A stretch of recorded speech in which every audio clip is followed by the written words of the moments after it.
Master Jet, inform lang kita sa bagong policy ng GSIS disseminated by our Division AO. Bakit nagkaganon naman? Na sir, alam naman natin na ang blank, isa po itong bangko, ang nakapila sa undeducted obligation na kahit na-reloan mo na at may existing deduction pa, ipipila pa rin nila. Paano na kami na nagpapaaral ng mga anak sa ngayon? Saan pa kami kukuha? Sobrang baon na sa utang sa labas pag nagkataon. Ayon po sa sender, ay mayroon silang isang bangko. Although for me, this is not the first na-encounter ko. Maraming senders po yung nagsasabi na yung bangkong ito ay nagpapapila ng deduction kahit mayroon ng existing deduction. I mean, ni-renew mo yung isang loan, mayroon siyang existing deduction dahil ni-renew mo siya, tapos mayroon pang additional na account na makikita sa payslip mo. Doon sa undeducted portion nilalagay para sila ay haharang sa sinuman na hindi na makapasok sa payslip ni borrower. Parang kahit wala kang undeducted obligation pero yung payslip mo mayroon. Bakit? Kasi parang naging doble yung deduction ng isang PLI. Mayroon ng existing deduction, mayroon pang isa na pinalinian nila doon sa undeducted obligation. Ito po ay hindi pwede, no?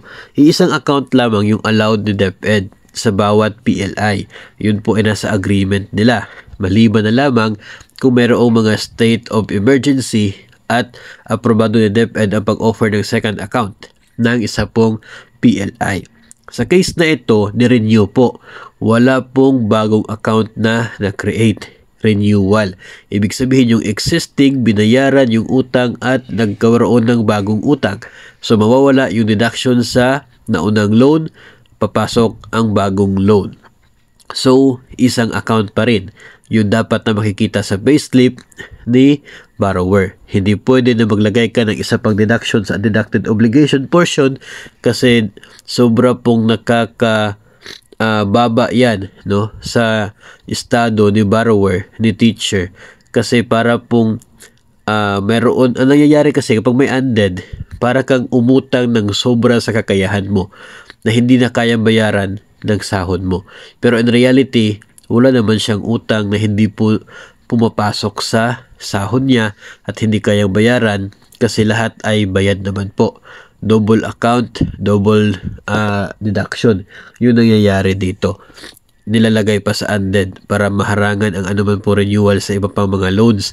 Ito po ay nangyayari maraming business po na nakatanggap tayo ng mensahe at the same PLI yung sinasabi po nila. Ito po ay hindi pwede, no? Dapat po ninyo ito i-report sa Task Force ng Automatic Payroll Deduction System or APDS sa inyo man pong lugar, sa inyo pong division o kaya sa inyo pong rehiyon nang sa ganun po ay ma-actionan po ito. Hindi lamang po sa mapapasagot si PLI kundi maging yung PSU po ninyo na gumagawa ng sahod kung bakit po nila pinapayagan ng ganun. Na isang account lang naman yung allowed ni DepEd, bakit sila mayroon ng existing sa deducted portion naglalagay pa ng isa pa doon sa deducted portion ng payslip. So ito naman po ay kaya naman sigurong solusyonan ng mismong PSU ninyo, yung gumagawa ng sahod ninyo kasi sila naman po yung gumagawa ng payslip ninyo.